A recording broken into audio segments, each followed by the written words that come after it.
since it seemed like they're pretty confident with their Game 1 lineup and they're showing a very similar pattern heading into game number 2. Hey man, viewers back at home might want a full best of 3, but the people here in the arena, they want a clean sweep.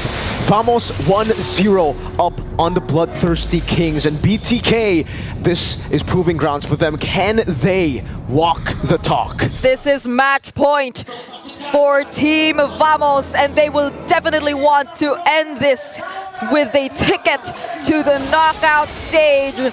Welcome to game number 2, and we'll finally see what are the adjustments that'll be shown to us by BTK this time around. I like what our panel mentioned about Team Vamos and their lineup being very honest, and for BTK, I think they just really need to approach it differently this time. They should be a little more coordinated in terms of their targets. It will be a struggle to constantly look out and pick off Zorn, considering the passive of Warlord, but I think that's one of the best ways to go around this entire composition of Team Vamos. You have to at least take out the threat of the Curse of Blood so you could operate freely when there's a team fight.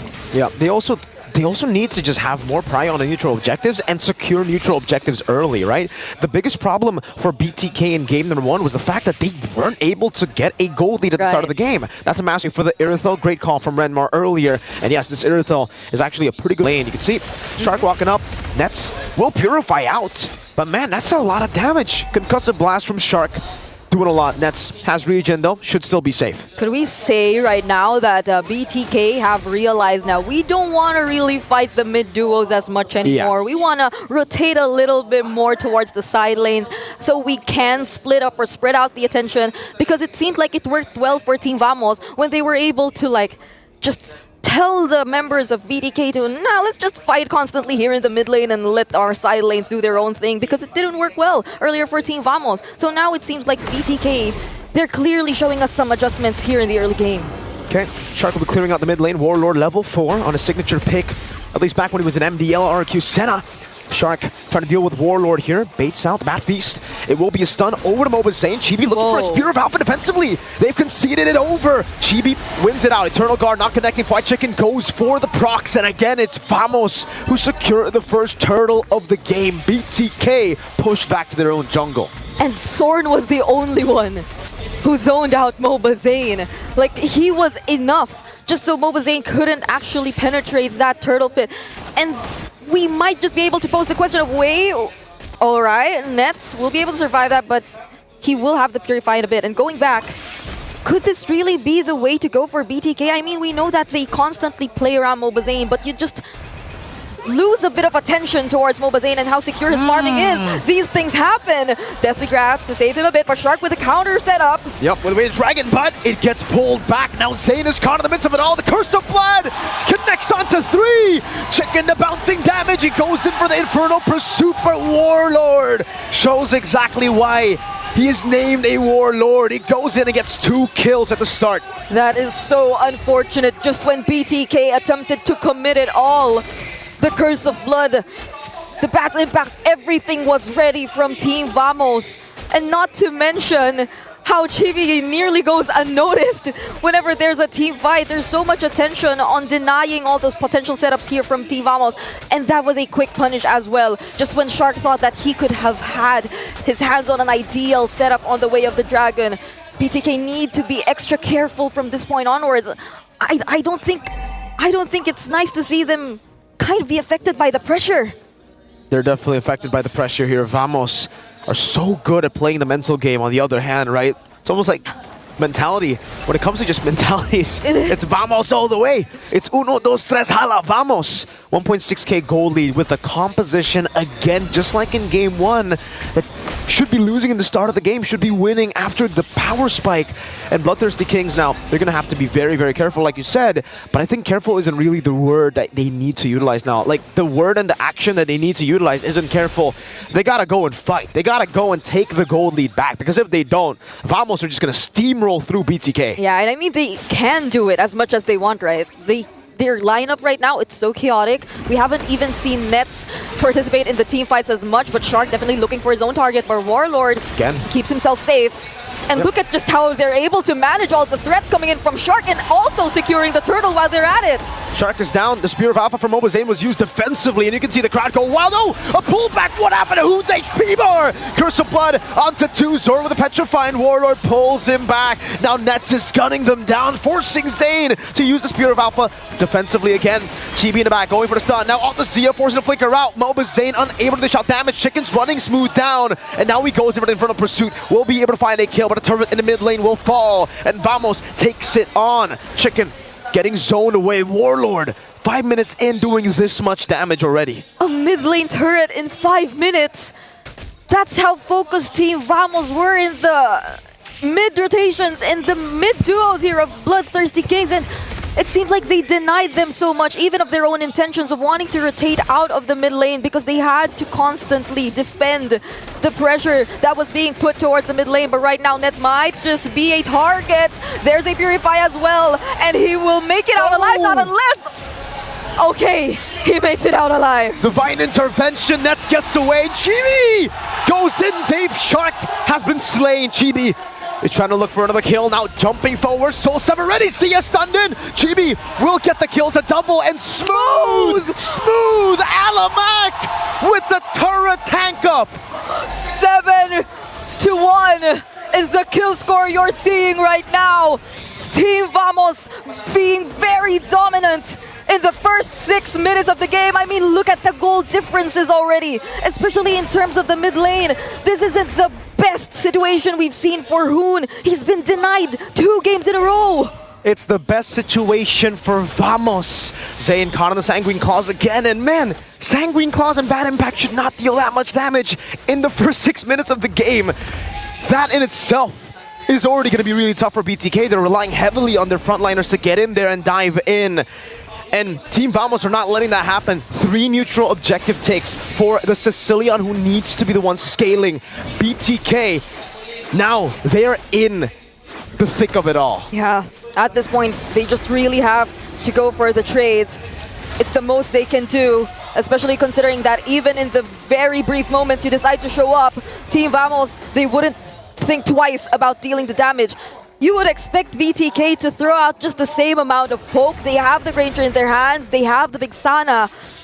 But it seems a little difficult for them to just throw out all the damage, especially considering when their frontliners decide to engage, it seems like there's no backing out. That's a huge difference in terms of Team Vamos and BTK's lineup. Team Vamos, at least they have the Moonlit Walls, they have the passive, and they have the Glorious Pathway to get away whenever things just don't go their way. But BTK, it's a different story.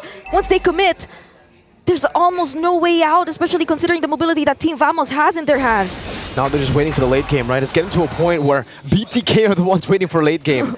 And I don't know, I feel like for Vamos, they're like, sure, we can play for the late game. If you want to play for late, it's all right, man. We're just going to play it slow, farm up again, Warlord stacking up like an absolute beast. So there's no real worry for Vamos at this point. It is all on BTK, the pressure, the game, everything. Warlord gets another there, and I'm really curious to see at 8 minutes how many stacks Mr. Warlord has on the Sicilian. Yeah. Because it's a 5,000 gold lead, and Warlord's doing so much damage.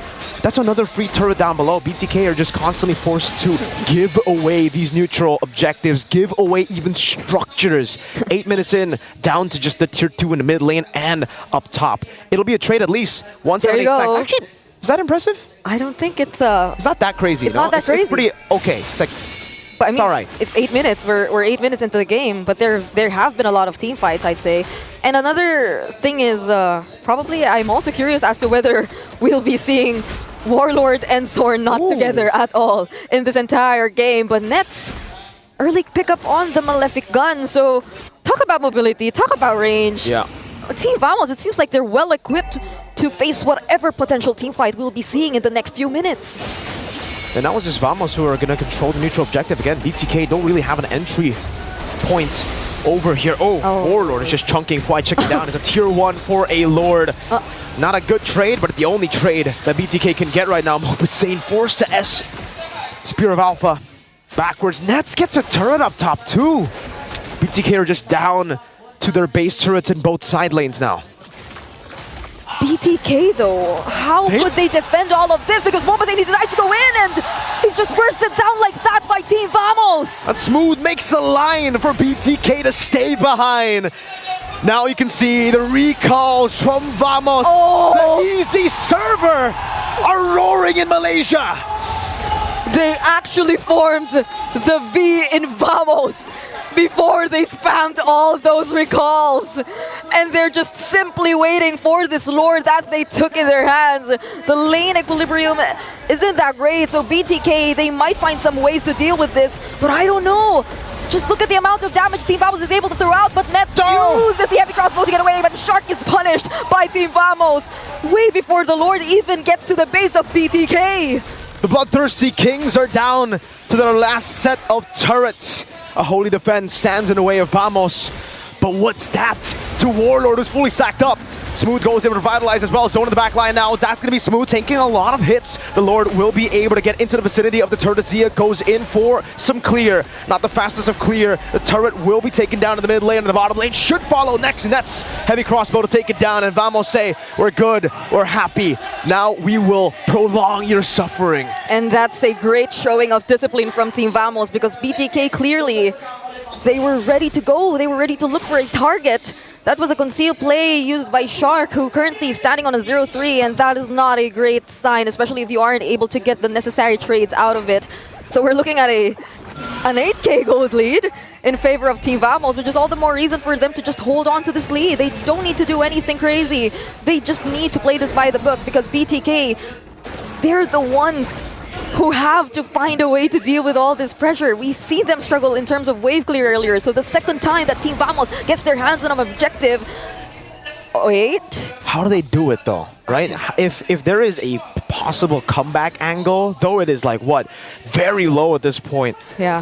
What do they have to do to make that happen? I don't know. Vamos, they just look too clean, and their composition with a lead like this looks a bit too impossible to make even a mistake happen, you know? Yeah, even if Shark decides to go for a pickoff, like, Zia would probably have enough damage by now, but that doesn't entirely mean that you would get the upper hand in terms of the team fight. You would still waste resources just to take a single pickoff against Team Vamos. And by the time they know that, they have a lot of ways to counter it. Speaking of, Shark hasn't even had his hands on the setup yet, but he immediately gets punished right away! Shark is down, Hoon is down, Chicken caught on the Sanguine Claws, MObazane chased down, Chibi gets the double! Now it's MObazane who's caught again, has a Spear of Alpha to walk away. They want to go for the end. Zia dashing backwards, BTK on the brink of elimination! Uno, dos, tres, vamos say adios to BTK!